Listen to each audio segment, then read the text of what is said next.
Isabelle et moi allons vous présenter quelques techniques pour déterminer le dimensionnement des buffers, en particulier une question récurrente qui est comment dimensionner les zones rouges et comment détecter les pics de manière à absorber correctement la variabilité. C'est une problématique qui se pose dans toutes les entreprises et plus particulièrement lorsqu'il y a des portefeuilles de produits qui sont très larges avec de nombreuses références. On ne va pas pouvoir regarder attentivement chacun des produits, donc il faut un certain nombre de règles pour pouvoir traiter les dimensionnements en masse. La méthodologie intègre plusieurs facteurs pour pouvoir dimensionner la zone rouge. Et les principaux éléments que l'on va prendre en compte sont le délai de réapprovisionnement de l'article, la variabilité de la demande, la portion de demande à servir sur stock ou à la commande et la variabilité d'approvisionnement.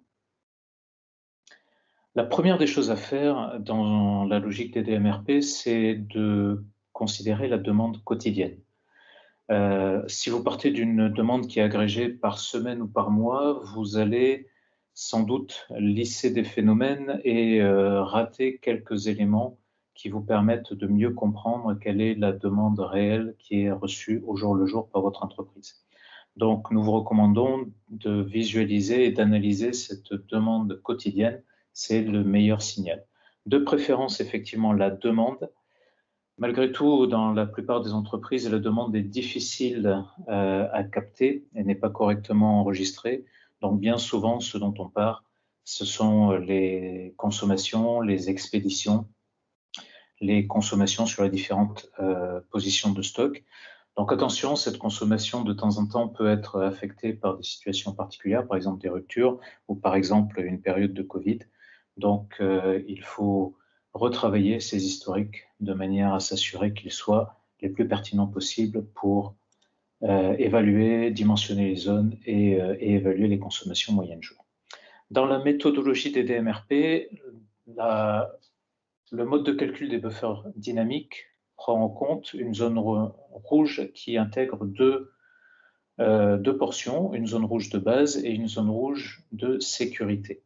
Et ces deux portions vont être alimentées d'une part par un facteur de délai pour la zone rouge de base et par un facteur de variabilité pour la zone rouge de sécurité. La manière d'évaluer la variabilité, ça va être typiquement d'utiliser un calcul de coefficient de variabilité, c'est-à-dire le ratio de l'écart type de la demande quotidienne divisé par la moyenne de la demande quotidienne. Et donc, on va chercher pour assigner des profils de buffers, c'est-à-dire des caractéristiques des catégories d'articles, regrouper les articles par catégories similaires et affecter des dimensions de zone rouge qui sont pertinentes pour chacune de ces catégories. Ce que l'on va commencer par faire, c'est analyser le portefeuille d'articles et définir les classes de délai et les classes de variabilité pertinentes en fonction du nombre d'articles que vous allez avoir dans, par exemple, avec un délai de 0 à 15 jours, de 15 à 30 jours, etc. Donc, dans chaque entreprise, cette classification va être différente, où vous devez analyser les répartitions de vos articles pour faire des classes qui soient homogènes et pertinentes par rapport à vos plages de délai et vos plages de variabilité. L'instance Replenishment Plus est préétablie avec des facteurs de base qui sont issus de l'expérience, et donc vous devrez commencer par ajuster les seuils pour les faire correspondre à vos classes de délai et de variabilité par rapport à la distribution de vos articles. Ensuite, le plus simple est d'utiliser le Smart Buffer Profiler qui va permettre d'analyser vos historiques de demande et d'appliquer des recommandations en fonction du délai et puis de la variabilité des articles sur cette période historique. Ça va vous donner un premier pré-réglage. Vous comparez le réglage et comparez les stocks cibles et les stocks actuels pour identifier des anomalies éventuelles et éventuellement ajuster. Nous vous recommandons aussi de faire des simulations et d'ajuster des simulations. Comment est-ce qu'on fait une simulation? En fait, on reprend l'historique de la demande et on rejoue l'historique de la demande avec le buffer tel qu'on l'aurait dimensionné, Un exemple est visualisé ici. Vous voyez en haut sur cet article une certaine demande avec une certaine erraticité, mais raisonnable, puisqu'on est sur un article qui est quand même un gros runner.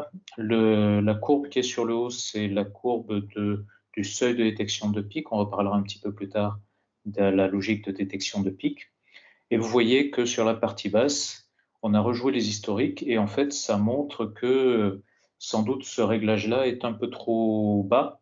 La zone rouge est un peu trop basse. On descend souvent en presque rupture, voire même en rupture. En l'occurrence, c'était sur un article qui a été surconsommé au premier confinement en 2020.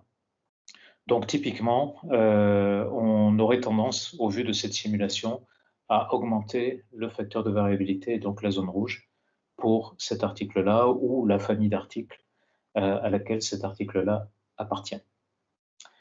Ces logiques s'appliquent au buffer dynamique, donc les logiques de facteur de délai et de facteur de variabilité s'appliquent au buffer dynamique, mais si vous avez des articles qui sont intermittents, dont la demande est intermittente, ou alors dont la variabilité est très élevée, ou avec des consommations peu fréquentes, il sera plus pertinent d'utiliser des buffers statiques, donc par exemple des min-max ou des buffers replenished override à 3 zones mais statiques.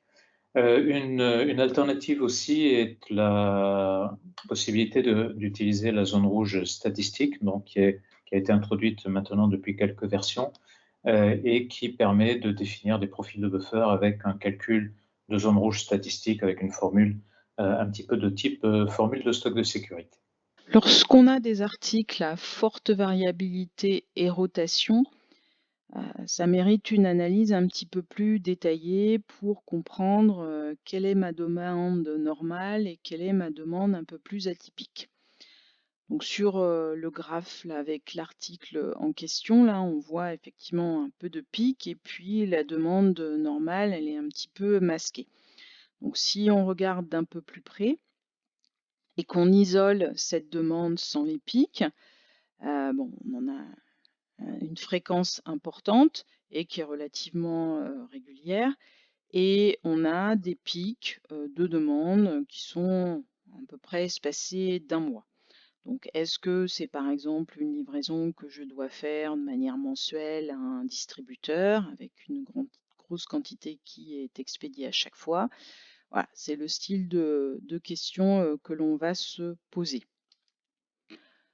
Le fait d'intégrer les pics dans l'équation de flux disponible, c'est une prise de risque, mais une prise de risque raisonnée. Prise de risque parce qu'on va regarder une demande qui n'est pas vraiment une demande ferme, qu'on regarde sur un horizon parfois un peu plus lointain que celui du délai découplé, et une demande qui pourrait évoluer. Mais d'autre part, si on n'anticipe pas ces demandes, on se met en danger, on ne serait pas à même de pouvoir les satisfaire, donc il est pertinent de les prendre en compte.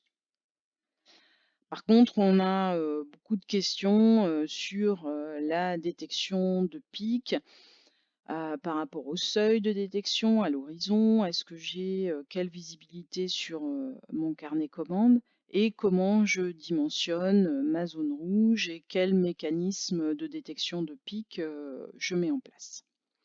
Donc on va conduire quelques expérimentations.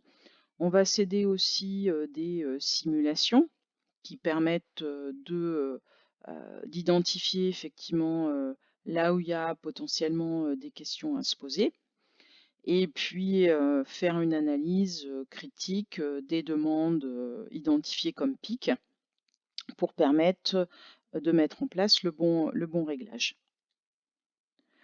Si je reviens sur mon exemple, est-ce que là, je vais privilégier un dimensionnement de ma zone rouge qui va me permettre de répondre à ma demande récurrente, ou est-ce que je vais répondre en délai court à l'ensemble de ma demande, donc y compris la des pics? C'est la question que je vais me poser. Est-ce que par rapport à ces pics mensuels, qui pourrait être un distributeur, est-ce que j'ai la possibilité de les anticiper parce que je les vois venir suffisamment longtemps à l'avance ou pas? Donc si on est dans une situation où j'ai pas de visibilité sur mon carnet commande et que les pics tombent et doivent être expédiés immédiatement, et là j'ai pas vraiment d'autre choix que d'augmenter ma zone rouge pour servir ces demandes sur stock. Si par exemple j'ai un peu plus de visibilité, je ferai à même de les anticiper. Donc je vais plutôt y réagir sur une détection de pic et ma zone rouge ne sera dimensionnée que sur cette consommation récurrente, avec bien entendu un peu de variabilité aussi pour, sur cette conso récurrente. On a des analyses de données avec des algorithmes qui nous permettent de bien repérer ces situations, mais c'est quand même la connaissance des équipes qui va permettre de prendre en compte les bons paramétrages et d'avoir la connaissance de ce qui est demande anormale, demande atypique et quelles sont les circonstances plus spécifiques à ces différentes demandes pour, pour mettre en place le bon réglage. Donc pas forcément un bon réglage du premier coup, mais on essaye de comprendre et on ajuste. Donc si on regarde un autre cas sur ce graphique-là, on pourrait mettre en place par exemple un mécanisme qui détecterait des pics aux environs de 200, ce qui fait que sur 2 ans, on détecterait à peu près 4 pics. Une petite synthèse pour résumer les différentes questions qu'on a sur les pics. Donc, lorsqu'on détecte un pic, on est plutôt sur une réaction à la commande. On sert à la commande. Et on va potentiellement injecter un petit peu plus de variabilité à notre fournisseur ou à notre production. Donc attention aussi à la fréquence des pics, hein, puisque on va induire un peu plus de nervosité en amont.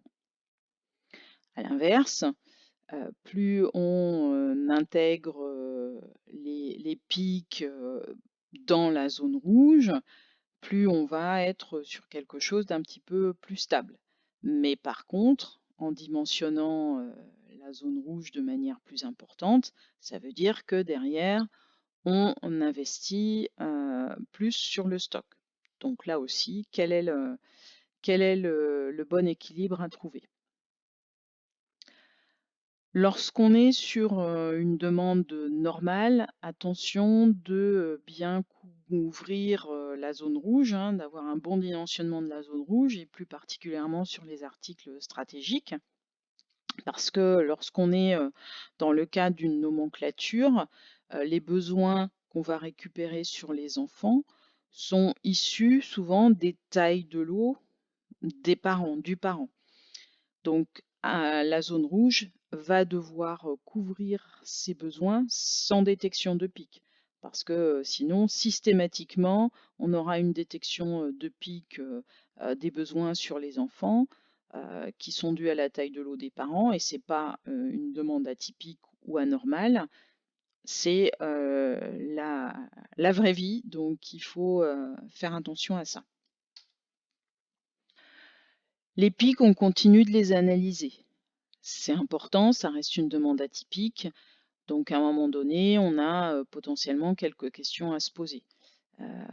Est-ce que ça ne va pas poser problème sur mon stock si je sers cette demande sur pic? Ou est-ce que je dois négocier un délai avec mon client ou avec mon fournisseur? Important aussi de bien comprendre la fréquence des pics et de revoir dans les routines SNOP les articles qui présentent des pics fréquents. Est-ce qu'on reste toujours sur le même mécanisme ou on doit faire quelques réadaptations? En général, sur les délais longs, on réduit plutôt l'horizon, on peut réduire l'horizon de détection de pic ou à minima le garder sur une seule fois le délai. Et par contre, sur les délais courts, on a tendance un petit peu à rallonger l'horizon de détection de pic et parfois au-delà du des délais découplés de l'article. Si j'ai un délai découplé, de 5, c'est parfois, pas suffisant pour, me permettre, d'anticiper, correctement les pics. Donc je vais dire que je détecte des pics sur, 2 fois, le délai découplé, donc ça me mettra une détection de pic à 10 jours. En général, la détection de pics par défaut à 50 de la zone rouge marche correctement. Cependant, c'est un seuil qui peut être, parfois augmenté pour, rendre le modèle un petit peu moins nerveux. Ce qu'on vous a décrit jusqu'à présent, Isabelle et moi, c'est vraiment axé sur la variabilité de la demande. Mais il n'y a pas dans la supply chain de la variabilité que sur la demande, il y a aussi de la variabilité côté approvisionnement, côté fournisseur, ou de la variabilité opérationnelle avec des risques qualité, avec des risques sur des aléas machines, sur des retards, etc. Donc, vous devez aussi intégrer cette variabilité-là dans le dimensionnement de vos zones rouges. De notre expérience, le plus simple, finalement, c'est de partir sur un facteur d'ajustement de zone, c'est-à-dire, par exemple, si vous avez des fournisseurs que vous voulez sursécuriser ou sécuriser un peu plus, vous allez créer un facteur d'ajustement de zone rouge. En l'occurrence, par exemple, je vais rajouter 10 jours et sur tous les articles qui viennent de ce fournisseur, je vais affecter ce facteur d'ajustement de zone. Une petite particularité, c'est qu'il y a des cas de figure où la zone rouge, finalement, n'a pas énormément d'importance, et en particulier si vous avez une zone verte qui est très élevée. Si la zone verte est très élevée, en réalité, c'est elle qui va sécuriser la majeure partie du temps la disponibilité de cet article. Donc, vous pouvez vous permettre d'avoir une zone rouge un peu moins bien dimensionnée. Alors, vous allez me dire, par rapport aux techniques habituelles, on n'utilise pas la classification ABC. Et c'est vrai que la classification ABC n'est pas utilisée formellement dans le modèle des DMRP. Pourquoi? Parce que finalement, en termes de disponibilité, en termes de flux, la disponibilité d'un composant à faible valeur peut avoir le même impact et autant d'importance que celle d'un composant coûteux. Ceci dit, vous avez sans doute l'option et l'opportunité de surstocker ou de sécuriser davantage les articles à faible coût, parce que finalement la prise de risque est limitée. Et pour cela, donc le plus simple, là aussi, c'est soit d'utiliser un facteur d'ajustement de zone rouge et d'affecter à tous vos articles que vous allez considérer de classe C une sécurisation supplémentaire, ou peut-être certains d'entre eux, vous allez les mettre sur des profils personnalisés ou des profils min-max. Ce qu'il faudra faire aussi au fil du temps, c'est faire évoluer la zone rouge. Et ça va se faire au travers du processus DDS-NOP et plus particulièrement de l'analyse de la performance du modèle. Vous allez analyser votre performance historique sur une plage de temps donnée et repérer les articles pour lesquels vous avez trop souvent des ruptures ou des consommations trop importantes de la zone rouge. Ce qui peut être aussi utile d'analyser, c'est quelle est la fréquence et l'amplitude des pics détectés, parce que si vous détectez beaucoup de pics, trop de pics, peut-être que ça veut dire que votre zone rouge n'est pas suffisamment importante. Et aussi, il sera intéressant, bien sûr, d'aller analyser les articles qui ne consomment pas la zone rouge, qui ne descendent pas dans la zone rouge ou qui ne descendent à peine dans la zone rouge, parce que ça veut dire que sans doute votre buffer est trop dimensionné. Alors, si on va un petit cran plus loin, les méthodologies classiques de DDMRP ne répondent quand même pas à toutes les questions.